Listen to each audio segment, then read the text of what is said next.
मिनश्शैतानिर्रजीम बिस्मिल्लाहिर्रहमानिर्रहीम अस्सलामु अलैकुम वरहमतुल्लाहि वबरकातुहू।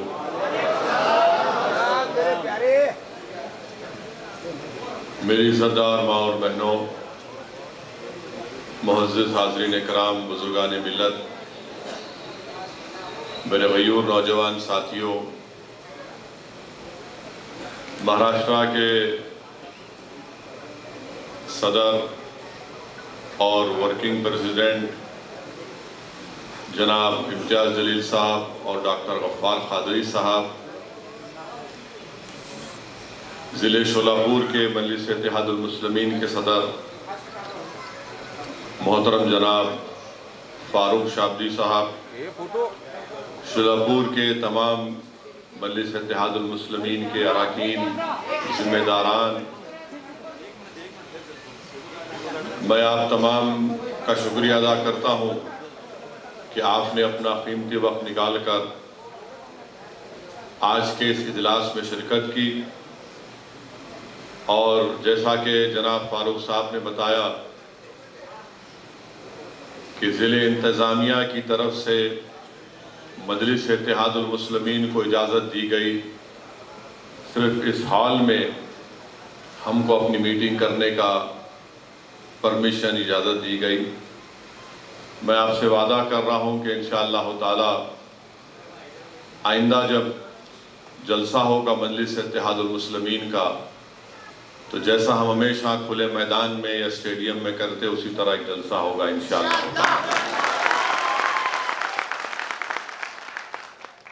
अब इंतज़ामिया और पुलिस की तरफ से जो परमिशन दिया गया, मैं पहले से वक्त दे चुका था फारूक साहब को कि मैं शोलापुर आ जाऊंगा, तो अल्हम्दुलिल्लाह अल्लाह सुब्हानहू व तआला ने मौका दिया कि मैं यहाँ पर आ सका।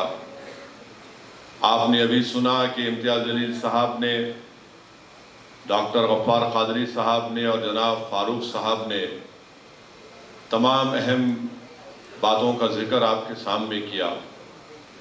और अभी इम्तियाज़ जलील साहब ने आपको बताया कि 11 दिसंबर के दिन इंशाअल्लाह ताला मजलिस इत्तेहादुल मुस्लिमीन की जानिब से महाराष्ट्र के मुसलमानों को रिजर्वेशन के लिए और महाराष्ट्र में वक्फ जायदादों की हिफाजत के लिए मजलिस इत्तेहादुल मुस्लिमीन ने ये प्रोग्राम बनाया कि हम चलो मुंबई का एक ऐलान किए, जो 27 नवंबर को होना था, मगर हुकूमत की तरफ से हमको इजाज़तनामा नहीं दिया गया और हमारी दरख्वास्त को ये कहकर मुस्तरद कर दिया गया कि कोविड है, फलां है। मगर हमने ये तय किया कि इंशाअल्लाह ताला अब 11 दिसंबर को ये चलो मुंबई का प्रोग्राम होगा, जिसका मकसद एक ही है कि महाराष्ट्र में जो मुसलमानों में जो 50 बिरादरियां हैं उनको रिजर्वेशन मिले और महाराष्ट्र में जो वक्फ की जायदादें हैं उसका तहफ़्फ़ुज़ हो सके, उसका सही इस्तेमाल हो सके।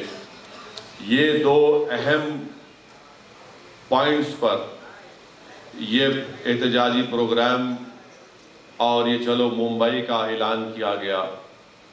मेरे अजीज़ दोस्तों और बुज़ुर्गों, मैं आपको बताना ज़रूरी समझता हूँ कि जब असेंबली के इंतखाबात हो रहे थे तो उस वक्त भी मुझे यहाँ आने का मौका मिला और जनाब फारूक साहब की इंतखाबी मुहिम में मैं यहाँ पर आया था। आपको याद होगा कि पूरी इंतखाबी मुहिम के दौरान में कांग्रेस और राष्ट्रवादी कांग्रेस की ज़बान पर, उनके कायदीन की ज़बान पर एक ही जुमला था कि मजलिस को वोट मत दो, मजलिस को वोट देंगे तो भारतीय जनता पार्टी और शिवसेना की कामयाबी होगी। ये आपने सुना था या नहीं सुना था? और हर महाराष्ट्र में पूरा एक मंसूबाबंद तरीके से ये दोनों कांग्रेस और राष्ट्रवादी कांग्रेस, ये औले जौलों की जोड़ी पूरे महाराष्ट्र में सब जगह यही जाते थे। जहां पर मुसलमानों के इलाकों में जाते, वहां पर ये बात जरूर कहते कि मजलिस को वोट मत दो, क्योंकि शिवसेना और बीजेपी को फायदा होगा। और बाज हमारे मासूम मुसलमान भी थे, आज भी हैं, जो इनके झूठ को यकीन कर लेते हैं और ये कहते हैं कि हाँ, बीजेपी और शिवसेना को रोकना है और इसीलिए मजलिस को वोट नहीं देंगे। और उसका नतीजा हुआ भी। शोलापुर में हमारे बाज मुसलमान भाइयों ने इस झूठ को सच समझा और उस रिवायत को बरकरार रखा उन मुसलमानों ने कि पिछले 60 साल से न सिर्फ महाराष्ट्र बल्कि मुल्क के मुसलमानों से हमेशा जो अपने आप को सेकुलर कहती हैं, उन्होंने मुसलमानों को सबसे बड़ा धोखा दिया। इलेक्शन तो हो गया, नतीजा भी आ गया। अल्हम्दुलिल्लाह, मैं बड़ा मुतमईन हूं कि मजलिस के उम्मीदवार ने ये कहकर शोलापुर की आवाम का दिल दोबारा जीत लिया कि आपने मुझे इतनी हजारों की तादाद में वोट देकर मुझे खरीद लिया। अल्हम्दुलिल्लाह, ये बड़ी बात है कि किसी एक सियासी पार्टी के उम्मीदवार की कामयाबी नहीं होती है, मगर वो आपकी वोट और आपकी मेहनत और दुआओं का इस तरह से पूरे अखलास और खुलूस के साथ शुक्रिया अदा करता है और न सिर्फ ज़बान से इस बात का इकरार किया, बल्कि मैंने बहुत ही कम ऐसे सियासी जिम्मेदारों को देखा जो इलेक्शन में शिकस्त के बावजूद भी आवाम के दरमियान में रहते और आवाम का काम करते रहते हैं, जिसमें काबिल जिक्र हमारे फारूक शादी साहब हैं। अल्लाह उनके जज्बे को सलामत रखे। मैं आपसे अर्ज कर रहा था कि कांग्रेस और राष्ट्रवादी ने बार बार सिर्फ यही कहा था, असदुद्दीन ओवैसी बी टीम है और बीजेपी शिवसेना को वोट मत दो वरना मोदी आ जाएगा।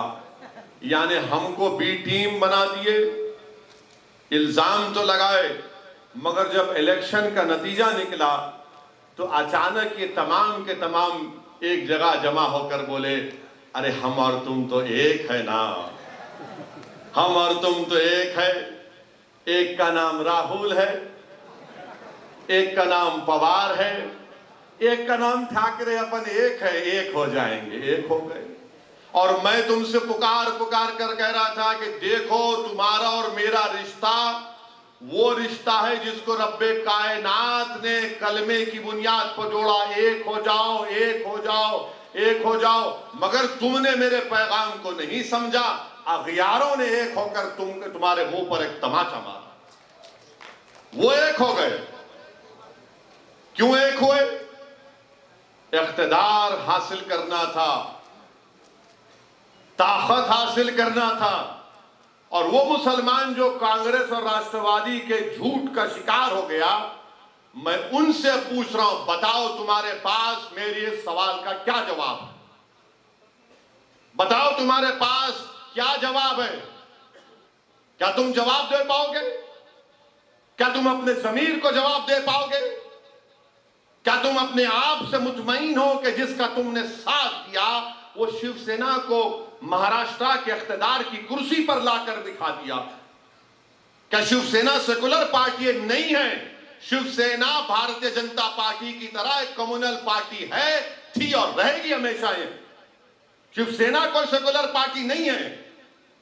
और ये सेकुलरिज्म के गुलाम जिनके दुम छल्ले बनकर फिरते हैं राष्ट्रवादी कांग्रेस के और कांग्रेस के, तुम सर्टिफिकेट दोगे कि कौन सेकुलर कौन कम्युनल है? इसीलिए हमेशा मैं कहता हूं कि इन्हीं की सर्टिफिकेट की हमको जरूरत नहीं है। ना मजलिस को जरूरत है, ना मुसलमानों को जरूरत है, ना दलितों को जरूरत है, ना हर उस सेकुलर जहन रखने वाले शख्स को जरूरत है। कौन है ये लोग? कि इनके साथ आ जाएगा तो सेकुलर और इनके साथ नहीं आएगा तो कम्युनल। अरे तुम क्या दुकान चला रहे हो कोई नोटरी की कोर्ट के सामने कि तुम स्टैंप मार के दोगे तो सेकुलर हो जाएगा?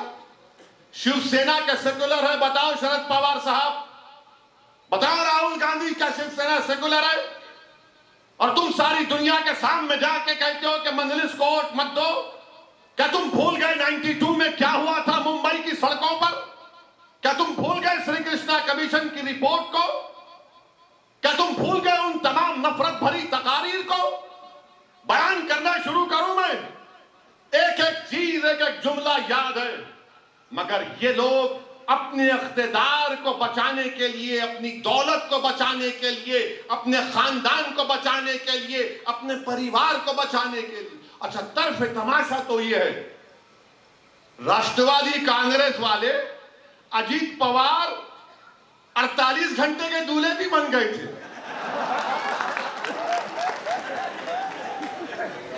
48 घंटे का कोई दूल्हा बनता है?